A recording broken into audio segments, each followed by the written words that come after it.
আমরা চাই 2026 সালের 12ই ফেব্রুয়ারি নির্বাচন যেটা হবে আগামীকালকে, এটা জাতির ইতিহাসে একটি স্মরণীয় নির্বাচন হবে।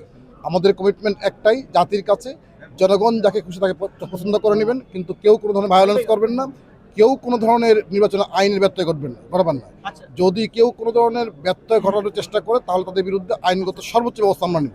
আমরা কমিটেড যে কোনো মূল্য জাতিকে একটি সুন্দর নির্বাচন উপহার দেওয়ার জন্য। আমাদের গুরুত্বপূর্ণ, অধিক গুরুত্বপূর্ণ 400-এরও বেশি কেন্দ্র আছে। আমি সংখ্যাটা মানে কোনটা ছিল সেটা থেকে বলছি না, বাট 400-এর অধিক কেন্দ্র আছে গুরুত্বপূর্ণ এবং অতি গুরুত্বপূর্ণ মিলিয়ে। সেইগুলোর জন্য পর্যাপ্ত ব্যবস্থা আমাদের রয়েছে। আমাদের এইখানে সেনাবাহিনী, বিজিবি, র্যাব, পুলিশ এবং আনসার সহ বিপুল সংখ্যক আমাদের ফোর্স কিন্তু মোতায়েন করা হয়েছে। অতীতের কোনো নির্বাচনে এত সংখ্যক ফোর্স নির্বাচন এঙ্গেজ করা হয় না। এবার সর্বোচ্চ সংখ্যক ফোর্স এঙ্গেজ করা হয়েছে। একই সাথে ড্রোন ক্যামেরা থাকবে আমাদের, যাতে কেন্দ্রগুলোকে দেখা যায়, মনিটরিং করা যায়। আমাদের এখানে 47 জন আমাদের নির্বাহী ম্যাজিস্ট্রেট রয়েছেন। আমরা সংখ্যালঘু নেতৃবৃন্দকে নিয়ে আমরা বসেছিলাম যে স্পেসিফিক কোনো জায়গাতে কোনো ধরনের সমস্যা আছে কিনা বা কোনো থ্রেট দিয়েছে কিনা।